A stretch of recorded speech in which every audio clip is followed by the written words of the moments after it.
to my channel. My name is Sarita for those who are new. And today's video is going to be about minding your own business. For me specifically in the workplace, because, and this can be anywhere, this can be at church, this can be at work, this can be in your family and things like that. I just found a new perspective on this because sometimes I can be a little bit of a people pleaser because I am an empath, so I do care about how other people feel, and I can strongly feel how other people feel, and sometimes, excuse me, and sometimes by accident, I will take on the feelings of others thinking that it's me feeling that way when really it's someone else's energy that I've absorbed and now I've allowed it to become my own. And so I started to look into the word and seek therapy for this because I felt like, well, this isn't healthy. It's healthy. It's okay to care about how other people feel, but it starts to become toxic when you allow it to affect you and start changing how you feel, and then you have no control over your own emotions. And a lot of us express that in different ways. That could be shutting down, that could be out of anger, that could be out of just many different ways. So I didn't like the way that I was handling it. I was more so taking it personally, like I was doing something wrong. And then when I really evaluated everything, I noticed that it wasn't me. It was, the other person's or people's perspectives of how they saw life or how they interpreted things that I was doing or not doing. So first off, I want to start off by sharing with you the verses that kind of helped me come to the conclusion that I'm going to be sharing with you guys today. And we're going to go to 1 Thessalonians chapter 4, verse 11. And it says, aspire to live quietly and to mind your own affairs and to work with your hands as we instructed. And then Galatians 6:5 says, for each will have to bear his own load. The one thing that I was struggling with the most in my workplace was seeking validation in some aspects. And so one thing I would ask a lot is, what's wrong? Because anytime I saw someone that looked disgruntled, that looked like something was bothering them, we have a very small office, so there's not really many people in here to bother anybody except for about 3 or 4 people. So I would be concerned, like genuinely, like, hey, I just noticed that your energy has changed a little bit, are you okay? And they would either say fine, or they would share with me what was bothering them and how they felt about whatever the situation was. And so when it comes to people having a certain energy towards you, you have to think about, okay, first off, I always say evaluate yourself, because what you don't want to do is not take constructive criticism and not, excuse me, y'all, I'm a little under the weather.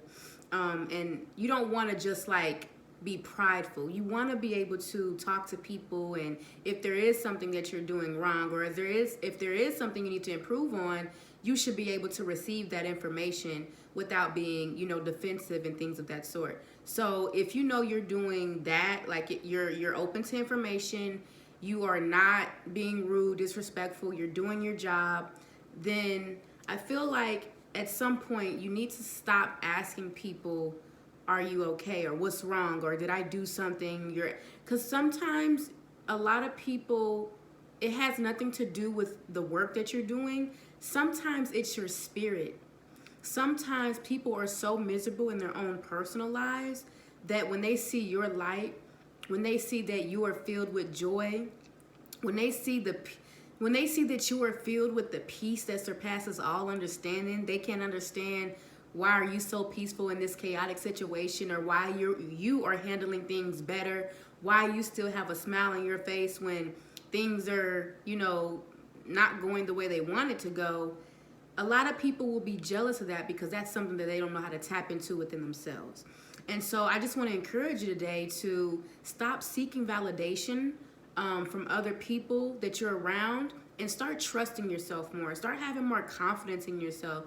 Start having more confidence in the word. And I want to encourage you, instead of going to people to affirm if you are being a good person or if you are in line, I want you to start going to the word and see what God calls you to be, and basically look at the fruits of the spirit. And if you're in that realm, if you're doing those things, then at some point you do have to stop worrying about what other people think of you, because you also have to realize that people see you based on where they operate from, based on where their heart posture is. And so let's say somebody is a prideful person, and or somebody's rude, and you do something like, for example, perfect example, at work, I was on the phone with a customer, and it began to get really, really loud in the office, because some people naturally just have loud voices. Completely understand, no problem.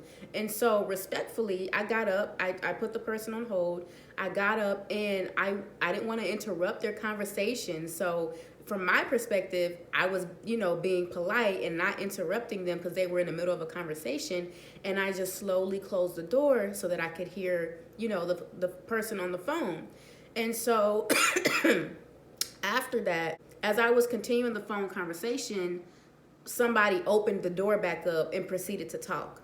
And so I went back there to let them know, like, hey, I didn't, want to interrupt you guys. So that's why I closed the door. I closed the door because I couldn't hear on the phone. And so didn't want to interrupt y'all. So that's why I didn't say anything. And then the person responded saying, well, we took it as if you were being rude. That's rude for you to just come in here and not say nothing and shut the door. Mind you, I didn't slam a door. I didn't come huffing and puffing and, angry and like, ugh, you know what I'm saying? Like, I didn't come with that type of energy. So even though in that moment it was discouraging for me, because I'm like, wow, like I wasn't trying to be rude. That's not where I was operating from. And I'm sad that you took it that way. And if you, and those are the things. Those are the things that if you allow every little situation, if you allow other people and what they get upset with and what they get mad about and what they're so over the top about, if you allow that to affect you, it will literally drive you crazy, and you will be hopping from job to job trying to run away from people pleasing, And so at some point you have to stop and you have to look in the mirror and you have to say, hey, I cannot control how people receive me. I can only control where I know I'm operating from. I can only control my character. I can only control how I deliver and be intentional about how I deliver. I cannot control someone not liking me for whatever reason or taking offense to everything I do. Some people are taking offense to a lot of things because they're not healed. You know what I mean? They have broken pieces of themselves, and that's why they take things personally. And so that's why I had to look within for myself too, because I'm like, okay, this is getting a lot for me. Like, I'm almost contemplating like leaving, because I'm like, that was just one example, but there have been many, many, many, so much so that I needed to get therapy for this, because I'm like, well, I know that I'm not operating from a negative place. I know that I'm being pleasant. I know that I'm not being rude or anything like that. At least that's not my intention. So how do I stop making people receive me this way?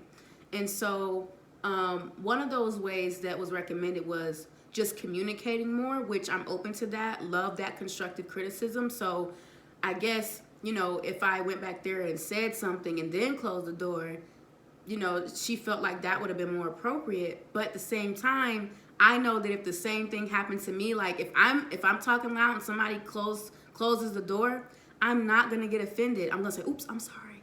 And then, they can leave the door closed because perhaps, I need to, speak up a little bit more. I'm not going to take that as like you're being rude to me. I'm going to feel bad. Like, oh, I'm sorry. I didn't mean to be loud, girl.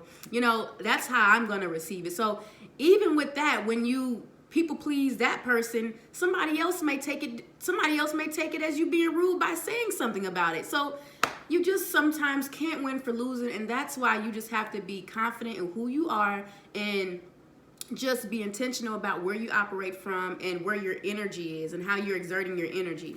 Another reason I feel like you need to just mind your own business when it comes to asking people how they feel about you or what's wrong, because this breeds a lack of confidence in yourself. This kind of forces you into or coaches you into seeking validation all the time from all people. And it's just kind of like dependency. So you're never going to be confident in yourself. You're never going to be confident in the actions that you take wherever you are, unless someone else confirms that, oh yeah, that was okay. Oh yeah, that wasn't rude. Oh yeah, that was fine. Like, you can't live your life like that. So, you know, you at some point you have to really, like I said, have confidence in yourself in your actions. Another reason why I don't think it's a good idea to ask people, you know, how are you all the time. I mean, when they have that energy is because, let's say they tell you, and you know that most of the time when you ask somebody that, it's 9 times out of 10 they're looking upset or disgruntled or angry or like frustrated. So if you are going to them and asking them, and then they start throwing whatever they feel on you, and you know that's not you, and you know that that's not your intentions, that's going to lower your morale. That's going to, you know, that's going to lessen your productivity. So let's say now it's to a point where they've told you how they feel, and they feel some type of way about whatever now, and now somebody's coming in, you have a customer, now you're sour, so you can't even give your best to this customer because you've allowed yourself to be a sponge, and now you have absorbed their frustration, and you've made it your own because you said, wow, they're frustrated at this thing that I did, so now I'm frustrated that they're frustrated at me. And so sometimes you just have to mind your own business, and you just have to, you know, just say a quick prayer for them in your head. And if they decide to volunteer information to you, of course, communicate, be cordial, have the conversation, and seek to, you know, be at peace with everybody, right? But being at peace with people and people pleasing are 2 totally different things. So make sure that you pray and ask God for the wisdom to help you distinguish the difference between those 2. And so before I end this video, I want to go ahead and just share one last little note that I made for myself when I was in the midst of going through this. And of course, if you're on my channel, you know that my channel is mainly focused on, you know, me learning and me, sorry, it's focused on, my channel is focused on me learning and me sharing the things that I learned along the way so I can help and encourage others. So as I was praying, seeking scripture, this was my revelation as to how to deal with these type of situations. I had a note, and it says, I had to learn this the hard way. Even when something was bothering me, if I didn't feel like volunteering the information on how I felt, I would say I'm fine to keep the peace. People have their own perspectives, their own problems, their own attitudes, their own issues. Let those burdens be theirs and don't adopt them as your own, especially if these people are negative. And another thing before I go, because I forgot to mention this earlier, another thing too is that a lot of times people will be upset with you and have an attitude with you because you're not being a team player. And a lot of people think that a team player means, being a team player means that you're not doing your job. And that's 90% not the case. A lot of people feel like you're not being a team player when you aren't sticking to whatever plan or whatever thing that they want to do that's not right. So a lot for me, like even for me, I've been in situations where I'm doing my job, I'm doing the right thing, I'm doing the thing I was told to do, but they want to do it this way. They want to do it a shortcut way. They don't want to really do all of the work. They just want to say that they did it and then be done with it. That's not me. I have integrity. I take pride in the work that I do no matter where I work at. And so that's never going to be me. I'm always going to cross my T's and dot my I's. I'm always going to make sure that I do my job and I do it correctly and I do it to the best of my ability. That's just what I stand on. That's who I am as a person. And so when people come to me, bosses and all that, when they come to me wanting me to conform to whatever method they want to do, and when I don't conform to that because I have integrity, it becomes a problem, and now I'm not a team player. Now I am the bad apple out the bunch, you know? And so don't pay attention to that. That's why I say you never know where people are operating from, and someone can tell you they're mad about one thing and be thinking about a whole nother thing that they know they're wrong about. And because you're not wrong with them, and because you're not, you know, participating in the foolishness, they have a problem with that. And a lot of people won't admit that. So definitely just ask God to remove the burden of people pleasing, remove the desire to always want to please people, and ask him to help you to have a balance as an empath. Like, because if you're an empath and you can feel the emotions of others very strongly and you have strong feelings as well, I understand how that can be very difficult, especially when you're working around a lot of different personalities. So I would ask God to just balance that for you. Like, Lord, I am so grateful for this gift that you've given me to love so deeply, to care so deeply. But God, help me to not take on the emotions of other people as I am operating in this gift. I want to use this gift for good. I don't want this gift to turn against me and hinder me, God. So help me to really have a balance in the gifts that you give me so that they can work for my good, in the good of others. So yeah, guys, that's pretty much it. This message was really for me. So hopefully, it helps you too, because this world can really flip you upside down if you let it. It can stress you out if you let it. It can send you in a heart attack. Like, even somebody in my industry had a heart attack and passed away because of the stress that they were going through. And so you got to be strong. You got to be armored up, and you got to make sure that you are confident in who you are. You are, working diligently, doing your job, and let God handle the rest. Nobody's... If you are removed from a job because of you doing the right thing, then it's meant to be, and God is taking you in a different direction. Don't sweat it. Don't stress. And do not, be anxious for anything. Understand that if you're working with integrity, if you're doing what you're supposed to do, and you're operating in the fruits of the Spirit, God will handle the rest, as he has for me. I'm a living witness. Go watch my videos about my experience dealing with spiritual warfare at work, and watch my testimony video of how God turned that thing around, did a 180, got everybody up out of there. Like, God is going to take care of you. Just make sure that you're in the right. Make sure that you're doing the right thing. Make sure that you are operating from a positive place. And just let God handle the rest. So thank you guys so much for watching. And I'm so sorry. I am a little under the weather, like I said earlier. So my voice is a little raspy and I'm coughing and stuff like that. But I wanted to make sure I got this video to you guys so that, someone out there who may need to hear this can be encouraged today. So thank you so much for watching, and I will see you in the next video. Oh, and if you have any comments, questions, or concerns in regards to this topic of minding your own business and just trusting God and having confidence in yourself, please leave your comments down below. I would be more than happy to respond and help in any way that I can. So thank you again, and have a great day. Bye.